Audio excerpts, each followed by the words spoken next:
예, 그날그날의 쓴소리 들어보는 시간이죠. 임종주의 썰 시간입니다. 임종주 의원이 지금 스튜디오에 나왔습니다. 오늘의 썰은 뭔가요?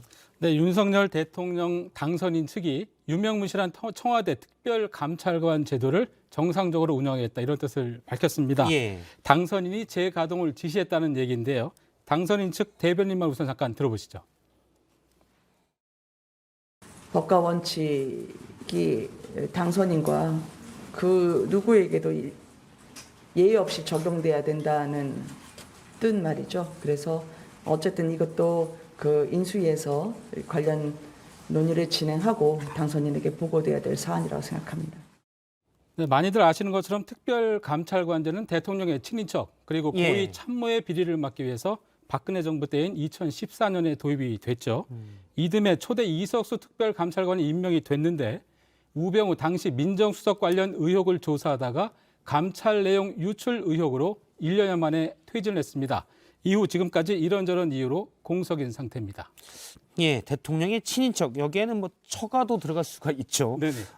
국민의힘이 내부적으로 검토했던 사안이긴 한데 움직임이 상당히 빠른 것 같습니다. 그 이유가 있나요? 네, 선거 과정에서 윤석열 당선인의 배우자와 처가 관련 여러 의혹들이 제기가 됐지 않습니까? 예. 김건희 여사의 주가 조작 의혹이나 7시간 녹취록 등은 선거에서 큰 쟁점이 되기도 했죠. 이런 위협 요인을 사전에 관리하겠다 이런 뜻으로 보입니다.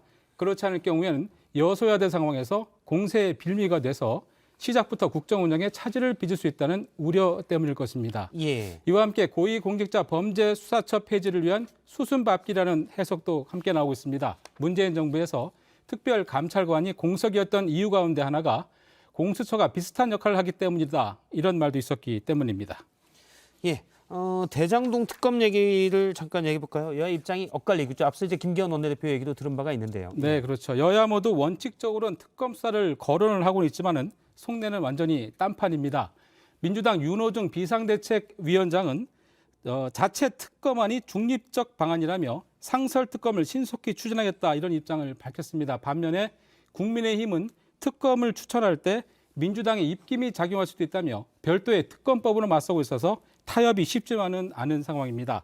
대장동 의혹뿐만 아니라 선거 과정에서 검찰의 부산저축은행 부실수사 의혹과 당선인 가족 의혹 이르기까지 여러 의혹이 불거지지 않았습니까? 이런 문제에 대해서 수사기관의 잣대나 법원의 판단에 어떤 예외가 적용돼서는 안 될 것입니다. 공정과 법치를 내걸고 당선된 윤석열 당선인의 약속을 뒤집는 것이기 때문이죠. 그래서 오늘의 썰은 법과 원칙, 누구에게도 예외는 없어야입니다.